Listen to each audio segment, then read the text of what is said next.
I need some help. I don't know how to do this.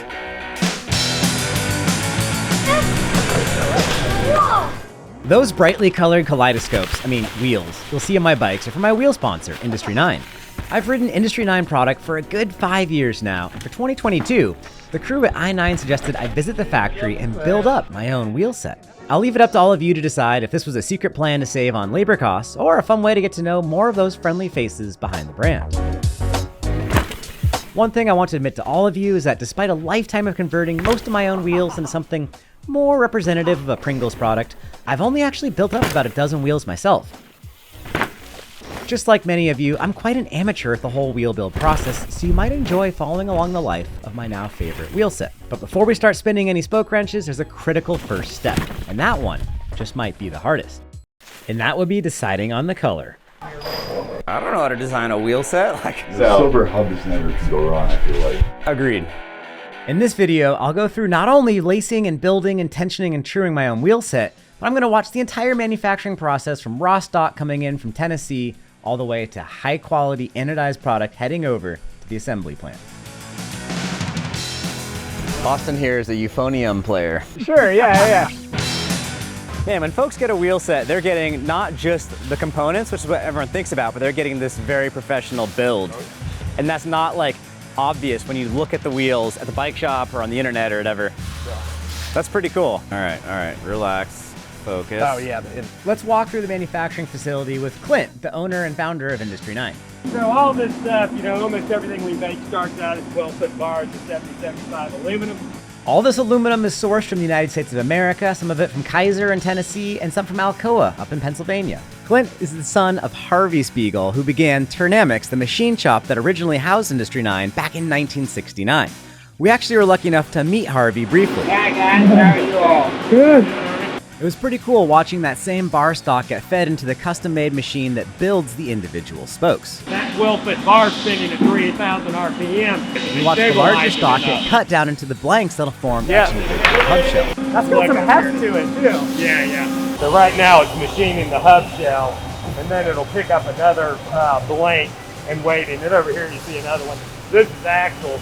Gonna load the tube, the pre-drilled tube. The robots that'll eventually take over all of our jobs were on site taking axles and flipping them out of machines. And takes the good one out, or the finished one out, loads that one, then the machine will come together. That's amazing! Yep, there you go. Oh my gosh! We watch the machines finish up the free hub bodies.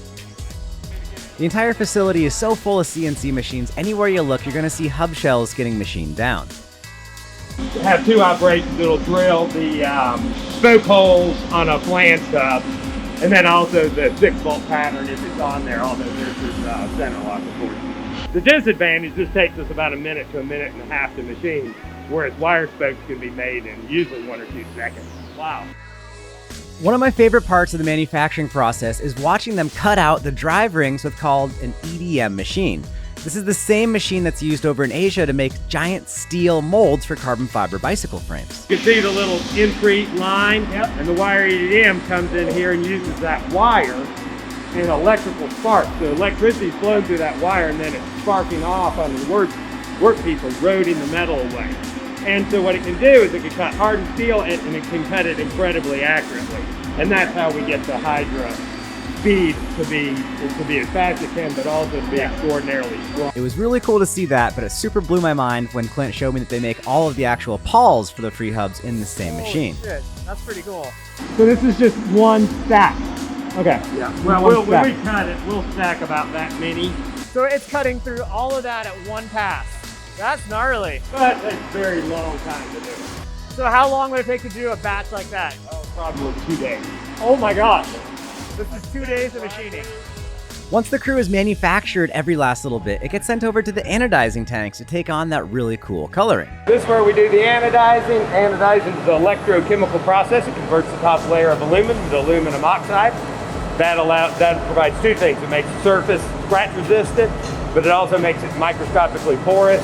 That allows the dye uptake. If you took raw aluminum, dipped it in the dyes, the color will just rinse off. But after it's anodized, it's kind of like Easter eggs. The longer you leave it in there, the deeper the color comes up until you match the color. Now, these are the anodizing tanks themselves. all the tanks have to be the right temperature, the right chemical composition, the right pH, Wow. the right time in there. I think I said the temperature already. Sulfuric acid smelled kind of like vinegar. Would it make a good salad dressing? Not recommended salad dressing. Okay. Now it's time to go try my hand at putting together some of these hoops. So people can be rest assured they are helping fund someone's mountain bike addiction when they purchase an Industry 9 wheel set. That's very true.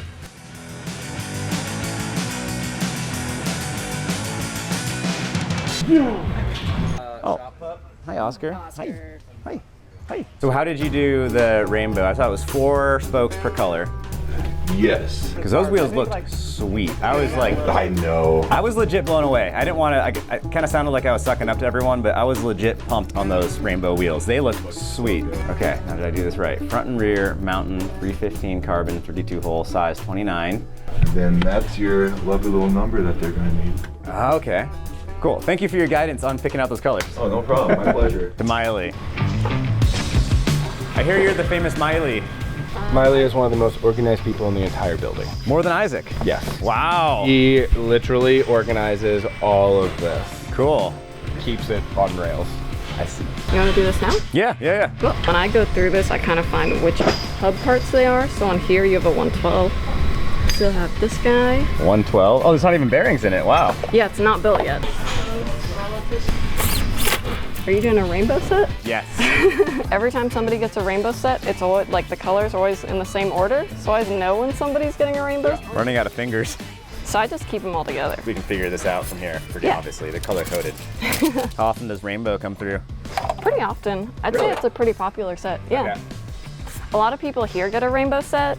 I also put all the spokes in rainbow order, That's cool. just so it's a little easier to see them. My daughter is 5.5, and she's gonna love seeing that these are all rainbow. Evelina, all the spokes are organized in rainbow color, and I'm getting a rainbow set of wheels on the new bike. Cool. So that would be Thank you. all of my end. Okay. It's just all of that. Cool. And then from there, you'd just end up taking it probably over to Burke to process it, and then it'd get built over here. Okay, thank you, nice to meet you. Yeah, nice to meet you as well. There we go. See you up there. Spokes in our hubs. Okay. I guess we build the hubs? Yeah. There he is. He's your guy. Cool. Good morning. What's up? Fun riding last night. Yeah, right, dude?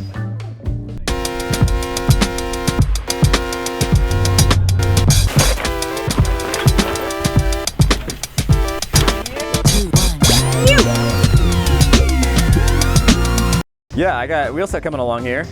I need some help. I don't know how to do this. Okay, cool. I got you. Okay. Yeah, if I can spin the arbor press thingy-majigger, that would be amazing. Of course, that's Cool. less work for me anyways. Cool. Yeah, I'll do the front one and Oh, I did it in the wrong place.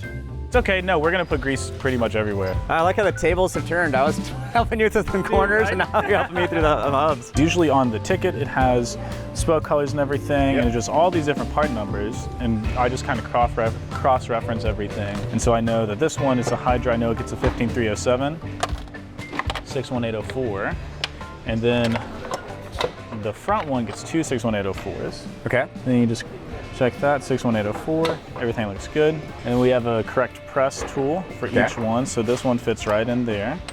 See, 2600, so it'll be axle, and then the two bearings sort of sandwiching it.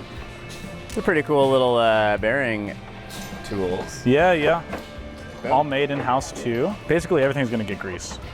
So that's gonna get greased on the side of here because you have the O-rings, and you don't want anything getting inside. And then I'm gonna grease that. Ah. And then these are just sort of pressed on. And then put it in the arbor press and make sure it's super smooth. So give that a Ah, okay. Oh, wow. feel. Yeah, right? That's cool. Yeah. Now you can do the rear one. Sweet. Yeah. The doctor's in. Yep, press on pretty firm till it stops. Yeah, just like that. Okay. 2605, so we're gonna use a 2605 axle. Okay, and this is gonna go that direction. Exactly. What I do is I make sure that the free hub fits, just in case if there's any machining errors. Oh, okay. It's just a little test fit, so that feels pretty good. Put the drive ring in next. I sort of do a little bit. Oh, so you do grease the drive ring. Yeah.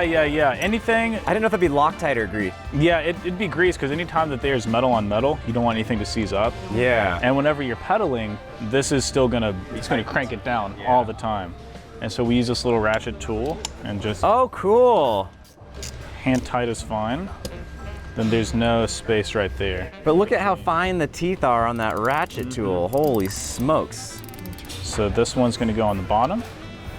We have this one that slides over top. Oh. Same process as before. Smash it. Yep. Just like you do with that subscribe button. I guess oil the seals a little bit, and I like to use my fingers to spread it around. Use the Pro X in 3 of the pockets.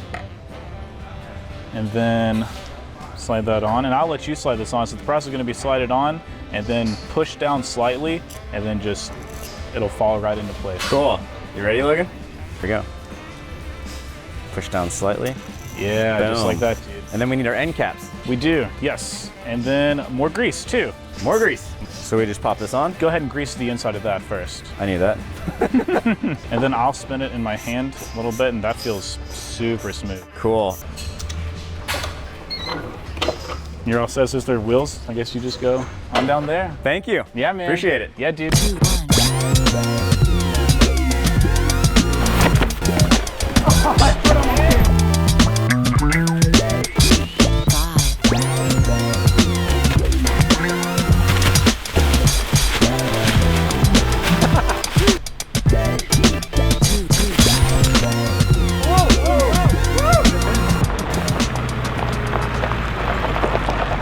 Okay, let's go get some rims. You're doing some 315s. Yeah. Come up here.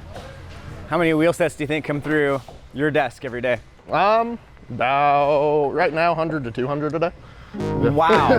And they're all like built on that park tool stand? They start there at least. Wow. Yeah. 129. 315. Cool, we found them. They're in stock. There you go. You can see that. Yeah. All right, so we got everything we need. We'll pull these out. All right, so let's check out your color pattern. It's a rainbow, just like a trout. Oh! All right. Those look rad. So that's a bright rainbow. Yeah. That'll pop with the silver hubs. Cool. Silver hubs always make the colors pop. So I always start just getting my spokes ready. We got 2 different lengths here. Do you guys use Loctite or spoke prep? Linseed oil. Linseed oil, Linseed okay. oil, old school. Now we're just gonna give them a little dip in the linseed oil. Stack them so the tips are all level. And you put this on your salad if you forgot your dressing? You could, I guess. So these are offset. So that lines the center. So the holes are just offset that way. So we're gonna hold it with the holes away from us because we're gonna start with the hubs with the short spoke side basically.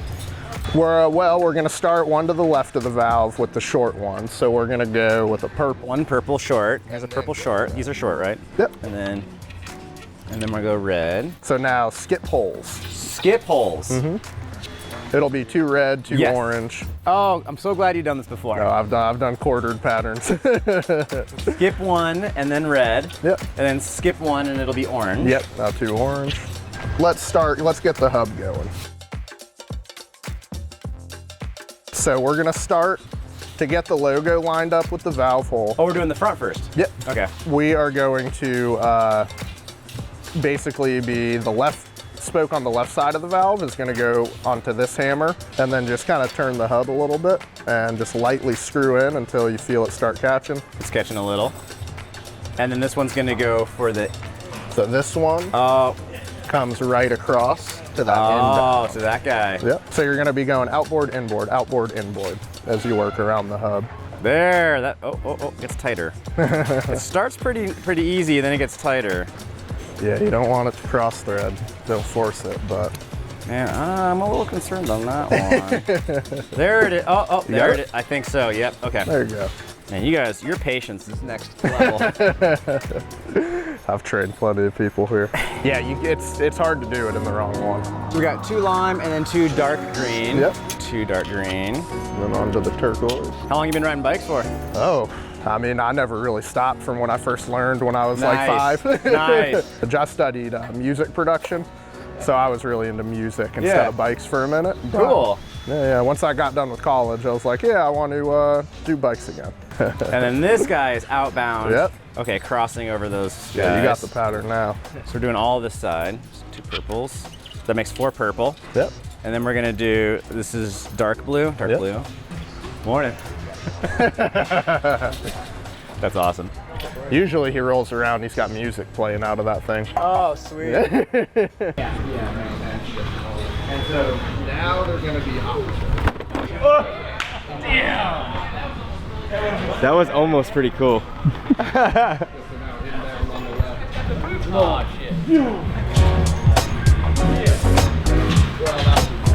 Back to the inbound. Oh, right over here. Yep. Okay. And then 2 gold. Yep. Short. The red fills in the hole, Yep, and we're just one done. red. Looks like it matches to me. So start on this side, you said? Drive side. Drive side. Oh, We'll do short. it short. Yep. Purple short. I usually do about 8 at a time. Oh, that's 8. Boom. Sweet. Cool. So you've raced downhill. Yeah. Cool. Yeah, it was fun. Oh yeah, snowshoe, Platikill, Sugar Bush, Sugar Bush. Diablo, back when it was Diablo.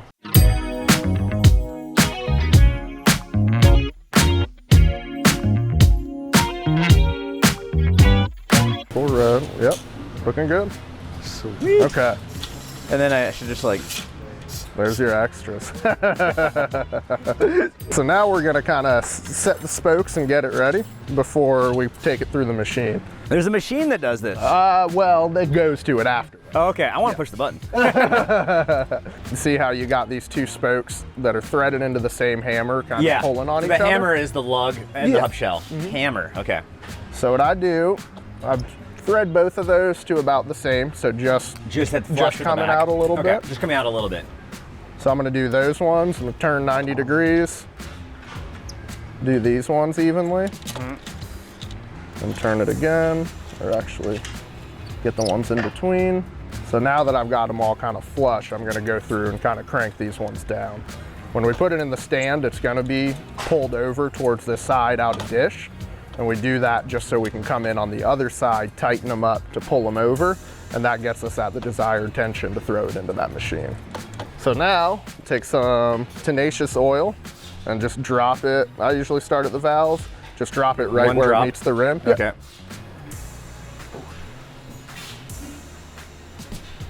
Yeah, I never thought rainbow wheels would look sweet, but they're, Yeah, if you do them right, they look good. yeah, I was tripping out yesterday at Canoga seeing Burke's bike. Oh yeah, Like, yeah. it did catch my eye consistently, but then I was also just surprised that that would be such a poppin'. Yeah. His turned out really cool, all the like tie-dye look on it. Okay, so that's all I got, a drop of Tenacious D. Sweet. Now, Give it a spin just to let that sink in a little bit. centrifugal force. That's right. Cool. Then we're gonna come in, got the drill on the slow setting, and I come through and basically just kind of give each one a little pulse. Got to be pretty even-handed with it to make. Yeah, it you're doing not, just about a second, 1/1000 each one. How often do you tension the wheels on your bikes? I do it probably every 6 months, maybe. 6 months? Yeah, I'll Have you take 'em noticed which one stays tighter for longer, the aluminum or the carbon? I actually don't have any carbon wheels. Oh wow. I just smash rims. Yeah. I like hucking into rock gardens. Fair enough. Okay, so now we gotta get it a little more true for the machine. So at this point, it's just like true in a normal wheel, basically. While I'm trying to get the radial right, I don't want to look for high spots and loosen because the wheel's so loose right now. Yeah. So just look for all the low spots. That makes sense, yeah. And then just suck those up by tightening. Low spots in terms of the egg shape, yeah. Okay. So it doesn't have to be completely perfect before the machine, but the machine doesn't like big hops, so you want to get those out first. 1/1000. Is that too much? No. Not enough? I'll 1/1000? fix it. Okay. Now let's see where we are. Oh God, it's hideous.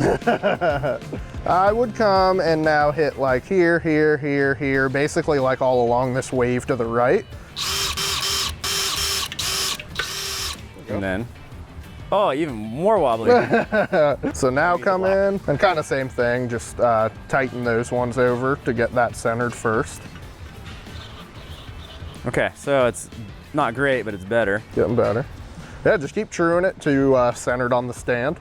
And then once you got that fairly straight, we'll hit the up and down. All right, so now we're gonna go hit them on the stressor. On the stressor? Yep, yep. The stressor is super cool. Just drop it in, drive side up first. Drive side up, okay. And somewhere in there. Turn that handle. Turn this handle. Until it stops. Which direction? Towards me. Now let it go, give it a little spin, do it again. All right, now flip it over. So this thing's putting down on 25 PSI, which equates to what, 397 pounds of force? Yep.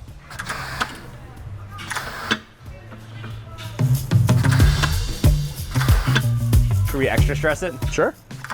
I'm sure you're gonna put some extra stress on them. Yeah, I like to land a little sideways sometimes. I like doing that too. Oh, I heard a little clink. That was cool. So that'll be like spokes with a little twist in them. They're kind of bound up in there, and once you do that, it will release them. All right, so now we're gonna hop on the machine. This thing's cool. This is one that we developed ourselves. Those machines we bought, and they're fully automated, so they just get loaded in, come out the other side, whereas this one takes an operator. Okay. But yeah, we machined all these parts. It just runs off of a normal computer, basically. You mentioned you wrote a custom algorithm that tells you what to tension and how much? Yep, yeah, so it'll basically, will come through and clock each tension of each spoke with just normal DT tensio, and then it runs the algorithm and calculates how much to adjust each spoke once. So we're gonna go through, take the tensions, and then we're gonna go through with this drill here and just hit each spoke once. And then it's gonna come out up at tension, So it's gonna tell us where to put this drill, and then it'll tension as per. It's gonna index the wheel for us. So we're just gonna be putting it right here, and it's gonna spin the wheel to the spoke that we're gonna do. So we're gonna line that up. Spoke 1 is the one right past the valve. We got that already. What's the button you push? We've got pedals. Oh, what? And then we got this. So holy moly. Input 1, input 2. This is also input 2. So now what we're gonna do is go around clocking the tensions. Input 1 is gonna clock the tension and it's gonna activate the drill. Input 2 is gonna move the wheel for you. So we're gonna start, get it on spoke 1, hit input 1. It already clocked our side to side and up and down measurement there. So now we just hit input 1. It takes that reading from the tensio, and now it's gonna bring the wheel up to the next spoke for us. Ooh. And we just go around like that. This is so much more of a process than I envisioned. Yeah, this one, not quite automated, but it still takes a lot of the thinking out of it, you know? Yeah. We can have someone just sit here and go and crank them out to the finishers. Hey, you got this down.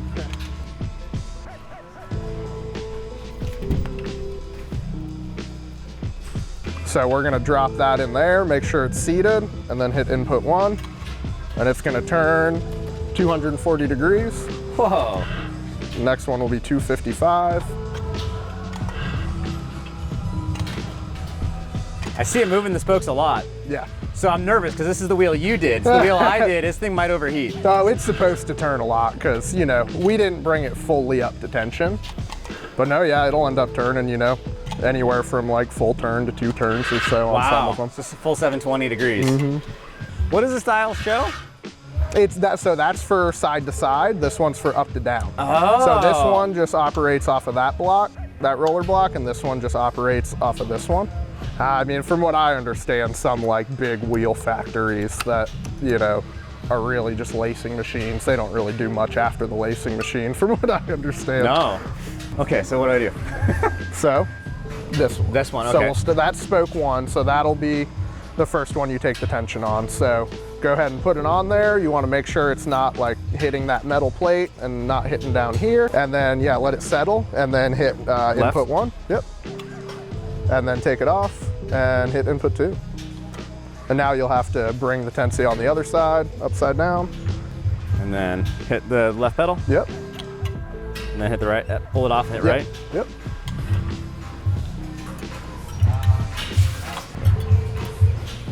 Use it, but also lets it know we're on the next spoke. Yeah. So it's doing two things. The left foot is basically just saving the data. And it'll be activating the drill once we get there too. Okay. Oh man, I forgot to get tamales today. There's this tamale shop down on Patton Avenue. That's the best mole chicken tamale on Friday. So good. Nice. And I used to live in Temecula. Okay, so input 1 and then input 2 will get us started into the tightening phase. You'll be adjusting right here the whole time, and it'll move the wheel for you.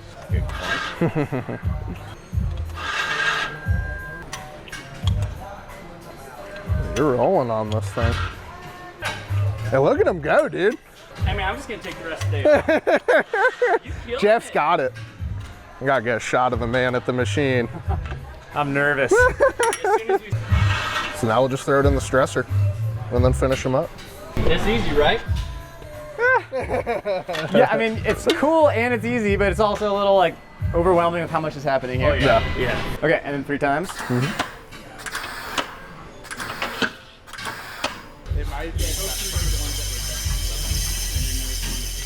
So we're just checking over it. Yeah, we Final usually QC. give it a little bit of, kind of massage some of that stuff out, but So this is gonna be the wheel that's extra wonky because that's the one that that's I tried. all right. We'll check the dish. It's maybe half a mil out or so. Give it a little true up. Oh, that's cool. Wheel QC. Yeah, this is just, I just made this on a spreadsheet. Cool. So this just grabs, you know, the raw tension value here, converts it over to KGF, and then it'll get you like your max, your low, your average, and your percentage of variance. Wow. And that's just how I QC all the Deuce wheels. Does every single wheel get QC'd, or is like 1 in 10? Yeah, it's probably like 20–30%. Oh, that many? Yeah. Wow. Yeah, I do quite a few. That's pretty cool. Yeah, we do use machines, but they're all still, you know, they're all still looked over by real dudes that all ride bikes. Let's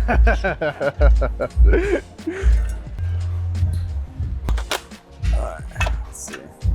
Good. Cool. Check the dish one more time. Spot on. Dang. All right. Thank you. There you go. Just sign it? Yeah. Okay.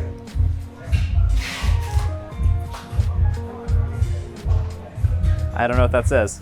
JKW wheel set. There you go. It's even got 2 spare spokes. Not that I'll ever need them. Phil, thank you for walking me through that. No problem. Burke, thank Glad you for to the do it. inspiration and the ride guide the last couple of days. No worries. These things are rad. But I was telling Phil, like when people get an Industry 9 wheel set, what you see on the computer screen is the components. This whole process is also part of a wheel set.